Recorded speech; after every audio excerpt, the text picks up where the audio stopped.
softer than a lullaby. Rocky Mountain High, Colorado.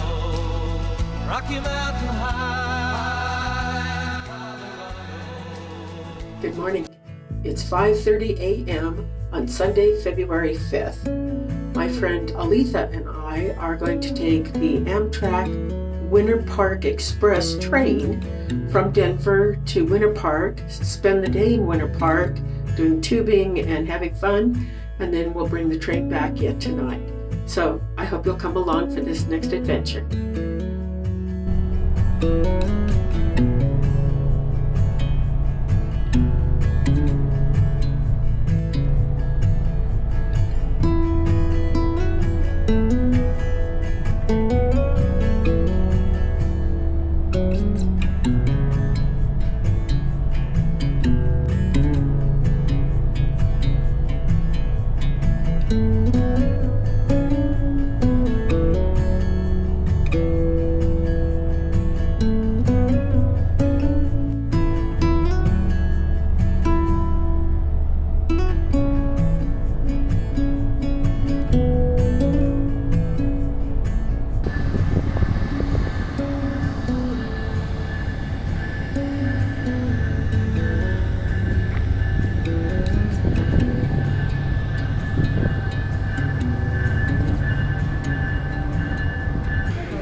This is the interior of the Denver Union Station.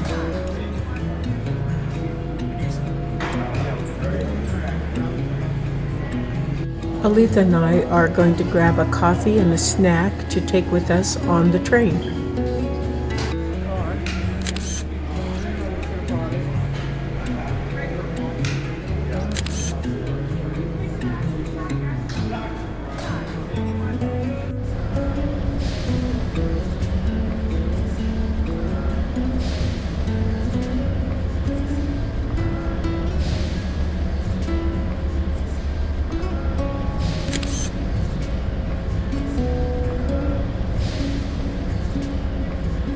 One thing to note, the Winter Park Express train has no reserved seats, which also includes the observation car. So remember, it's first come, first served. Exactly. So let's do that. Yeah. We will leave the Denver station at 7 a.m. and we're to arrive in Winter Park at 9 a.m. Number 1 on our route guide is the Denver Union Station, which was initially constructed in 1881. The Winter Park Express begins here.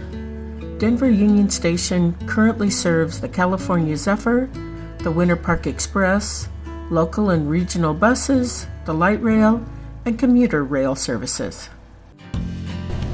Hey, ladies and gentlemen, this is Brad, the conductor. We left on time. I don't know if you looked at your watch, but I did. And it was straight up 7 o'clock.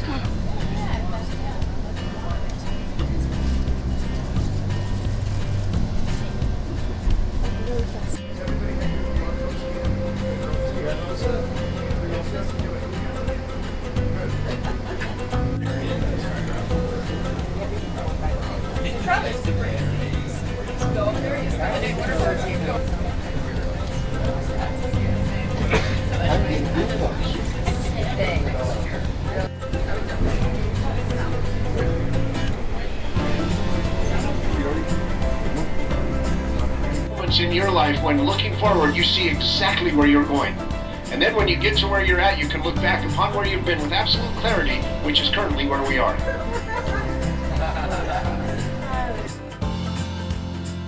Number 2 on our route guide show a pair of 10-degree curves. These curves are named Little and Big 10. They are used to gain elevation. There are old hopper cars on the Big 10 curve to protect trains from the fierce winds coming down from the Continental Divide.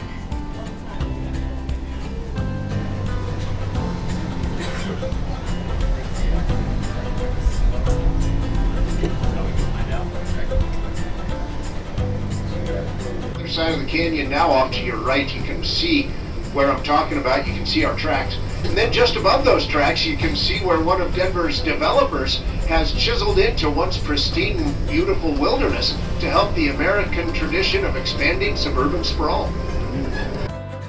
Up next is route guide number 3. We are now entering the tunnel district. We will be going through 27 tunnels. Most of these tunnels go through the rock formation known as the Flatirons.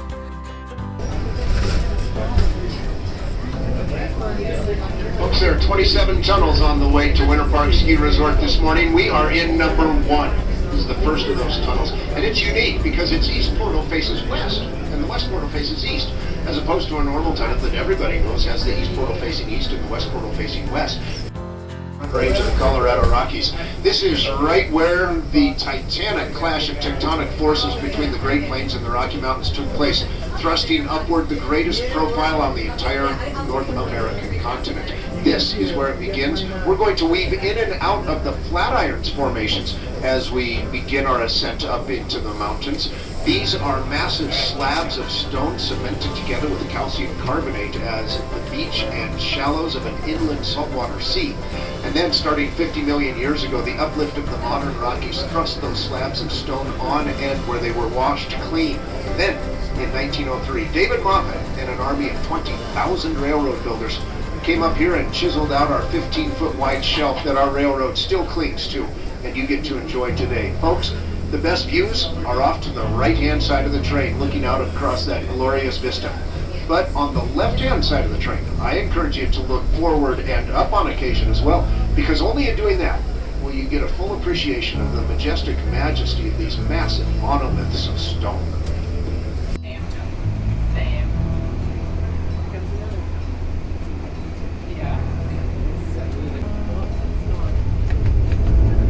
High way up in the north on Long's Peak, 13,500 feet at James Peak, and our train is going to go right underneath that James Peak here in about 40 minutes as we penetrate the Rockies in the Moffat Tunnel. Looking down right here, we're above El Dorado Canyon State Park and Rattlesnake Gulch. One of the first of those dams is off to our right here in just a moment. It's called Gross Reservoir Dam. It's the largest concrete dam on the eastern side of the Rocky Mountains. And that dam holds back the waters of Gross Reservoir that supplies all of the Denver metro area. Thank you.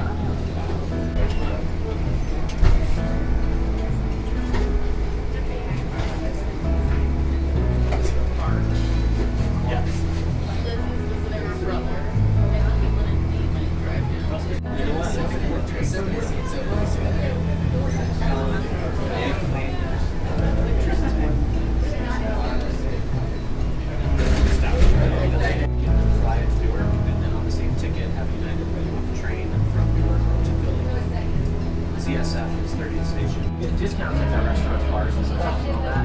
But you basically get a locker and you can use your co-working space so you can take a meeting or ski down real quick, take a meeting, and then a lot of the reviews.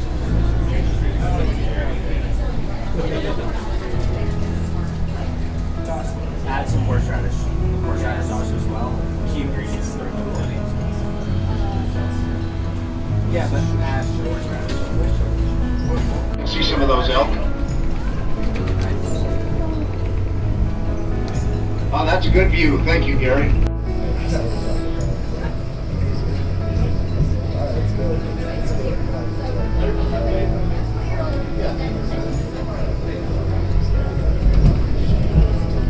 We're now coming up to route guide number 4. Before the Moffat Tunnel, the valley widens and the train passes through the historic mining communities of Rollinsville and then Toland. Just be very flexible. Easy going, roll with the flow. Good.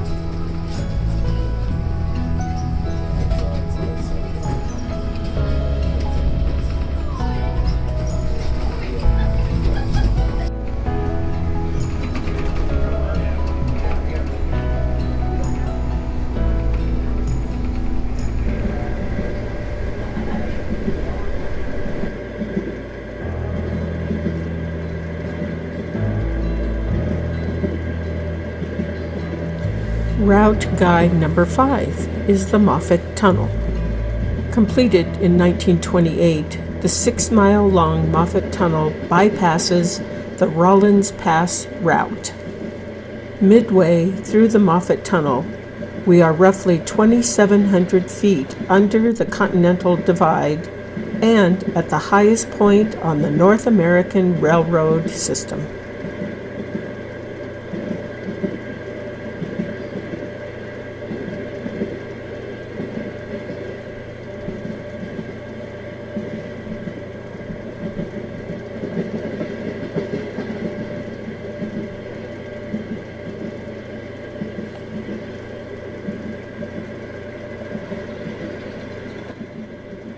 Route Guide number 6, our final destination, Winter Park Resort.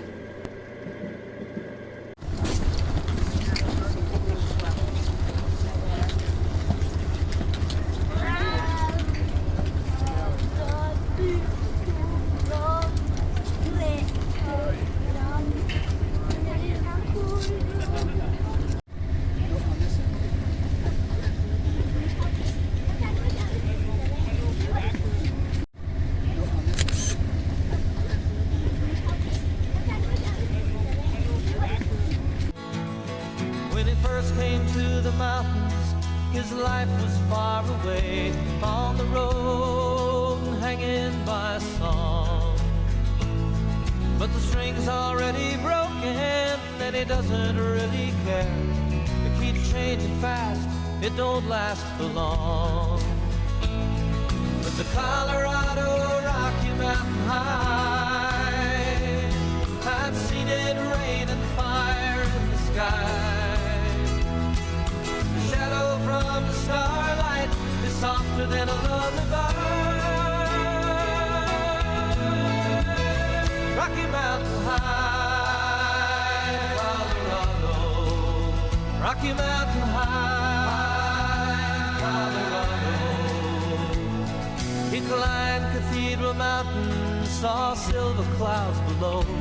He saw everything as far as